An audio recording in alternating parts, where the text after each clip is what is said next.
Callan, many congratulations into the World Championship quarter-final for a second time. How much does that mean to you? It means the world.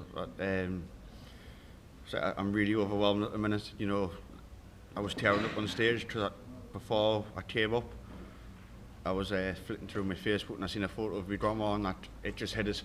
You know, that was the reason. One of the reasons I'm still playing darts. Her, my granda. So yeah, I did get quite emotional. I'm over the moon. But listen, fair play to Robbie. First two sets he blitzed us, absolutely blitzed us, and I thought I played all right. But his finishing was superb, and then that's when it deserted him. You mentioned you didn't do too much wrong in the early stages, but you could have found yourself 3-0 down. Was that the turning point in the game? Yeah, definitely, because obviously there weren't a break then when you're playing well, like you saw with Romero and Dimitri. I was playing well in the breaks. It didn't matter because I was in my rhythm, and I knew what was coming. To be fair with Rob, not meaning to be disrespectful, I didn't think I was going to be playing him at this round. But listen, I think that's why I felt it quite a bit. But fair play to him, he's kept his talk hard, you know, for him, his family, and he's a great lad to be around, and yeah, fair play to him. And before today, you hadn't even dropped a set in this tournament, but coming through a battle like that, could it set you up now for the rest of the event? 100%. I mean, you know, that's what some people speak about all the time. Like when I made the quarters a few years ago, I didn't drop a set. I lost the first set to Suter, and then obviously I won 4-1. But games like that just shows I can grind out wins, and you know, I'm really happy with that. And the support you got from the crowd in there was incredible today. How much did that drive you on? Of course it drives you on, but I felt bad for Rob as well because I get on with Rob. Listen, the crowd was with me today. I hope they're with us on New Year's Day, or you know, if I get through. But yeah, I did feel a little bit bad for him because I do get on with him. He's a lovely lad. He's got a lovely family. So, but I'm over the moon to get through. And you made the quarterfinals here in 2022. How much do you think you've improved and developed as a player since then? Over the last 2 years, I've been shocking. So I don't know. Yeah, this tournament's been a breath of fresh air. So yeah, hopefully I can just kick on and you know make the semis. Callan, congratulations on another great performance here. You said on stage that you didn't think you played that well, and then looked at the numbers and you were surprised by it. Arguably, this has been so consistent from you. What's changed to find this consistency? Like I said, just happy life back home. That's the main thing. I'm not getting bad news 24/7. It's good news. You know, my granddad's healthy. You know, and he did go through a spell of being a little bit unwell, but he had gout. And then we went out Christmas Day at the local pub, had a game of pool.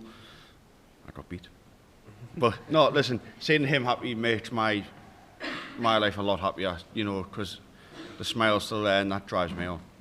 You touched on that crowd support, a new song as well. They were cheering you on in a roundabout way. You looked as if you were enjoying it and smiling along to it, even though it was a little bit the other way as well. Listen, I'm all for the banter, so they can give us it. I can give it them just as much as they can give me. You know, if I meet them individually, I love the banter with them, and you know, I think they won me this game. I didn't win it, you know, through darts. They won me the game, so I've got to thank them. 3 games from glory now. Are you daring to dream? Nope. We said this last time and I got beat, so no. Callan, well done on the win. At 2-0 down, and it could have been 3. How difficult was it to have to refocus, even though you were playing well, but the result at that time wasn't going your way? Yeah, I thought the first 2 sets I played really well. The first set not so much, but the second set I thought I was unlucky to lose. But it's like I said, Rob's finishing was superb. The big shots at the right time, especially I missed the 1-4-4 to go 1-1, and he's pinned the ball. That was a stinger, but that's how he can play. And you know, I don't know what he's ranked in the world, but I know he saved his talk card, and that's how he can play. You've seen it on the Pro Tour, not a lot on the European Tour, but when he's there, he's always a dangerous player, and I'm grateful to get the win. Is that a position that mentally, previously, you might have struggled to be in, even if you were playing well, but you managed on this occasion to refocus?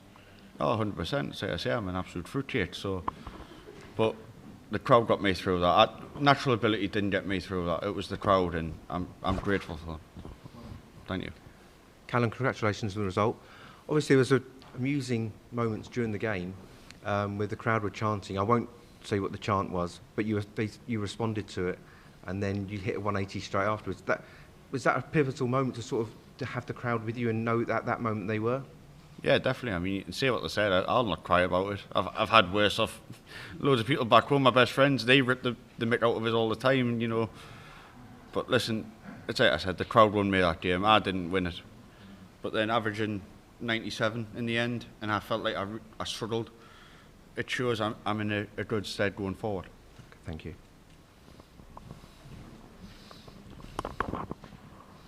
Well done, Callan, on that win. I know you said that you're not thinking about lifting the World Championship, but yesterday we spoke to Peter Wright, who just knocked out Luke Humphries, and he called you the favourite. He wasn't thinking about him, even though he's won 2 World Championships. He was labelling you as the one to watch in this tournament. What's it like when you hear somebody of his stature label you as the danger man in the World Championship?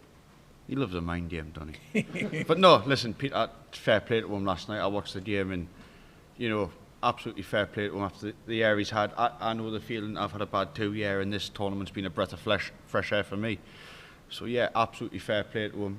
You know, he's a lovely lad, Peter. I've got a lot of time for him. So, but yeah, it was nice words. But I'm not thinking about that. You've got to take it one game at a time. Whether I play Michael or Jeffrey, I'll be ready. I'll be up for it. Day off tomorrow. I'll be back in the practice sport tomorrow. And that's the main thing. You were in the opposite half to Luke Humphries and Luke Littler as well, and you said that you are taking one game at a time, but when you do see the world champion exit the tournament quite early, does the feeling just change a little bit? No, definitely not. I might be in the, some people say, the better side of the draw. But listen, if I win my next game and Dobie wins my next game, we're going to play in the semis. It's going to be the battle of Bedlington. I mean, we would both be really up for that, you know, but at the same time, we're very close. Practice partners. I play local league darts with them for many years, so that would be great knowing one of us would get to the final. But we've got to, you know, focus on the quarter-final first and see what happens. Well done, Callan. Thank you. Thank you, pal. Just a quick one. Peter Wright did mention you as a favourite, as did Going Price, but he also said that he wishes he could play like you, like enjoying it as much as you make it look. Is that what you feel like up there? No. I mean, listen, Peter's won stuff I dream of winning. So is Jesse. If I have what they've had on their CV, I'll retire tomorrow.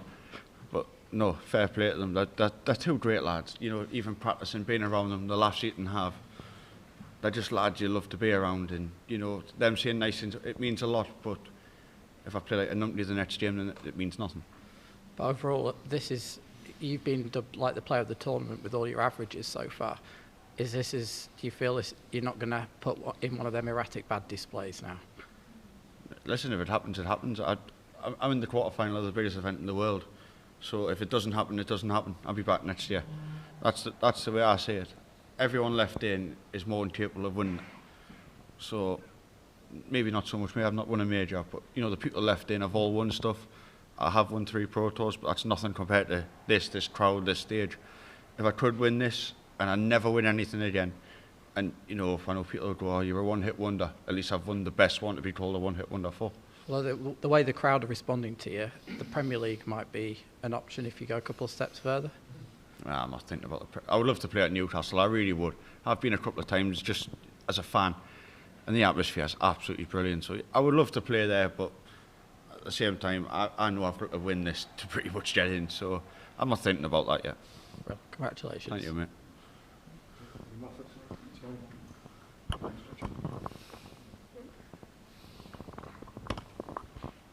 Well done. Your next opponent might be Michael van Gerwen. What can you say about the way he's playing the last months? Do you see chances? Everyone gives you chances, and you can't think that I give people chances. People give me chances, but at the same time, Michael's got that thing of he's won this 3 times. Michael's a great player. He's a great lad. He's a good lad to practice with. The banter you can have with him.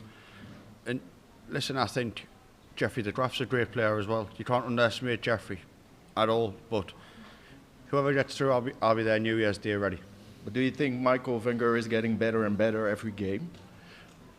I can't tell you that 'cause I don't watch much darts. I watched last night, but you could ask us who plays tonight. I won't know. I'll be watching Newcastle hopefully beat Man United. So listen, I don't watch a lot of darts, but if I ring my granddad in the morning, he'll tell us who's won, you know, and tell us every dart, 'cause that's what he likes to do, even when I play. You know, if I get beat 6-5, oh, you hit a 140 in the last second. I know, I was there, but Listen, you know, but yeah, it's great, and hopefully he can come down New Year's Day. Thanks. Good luck with the Cheers, game pal. tonight.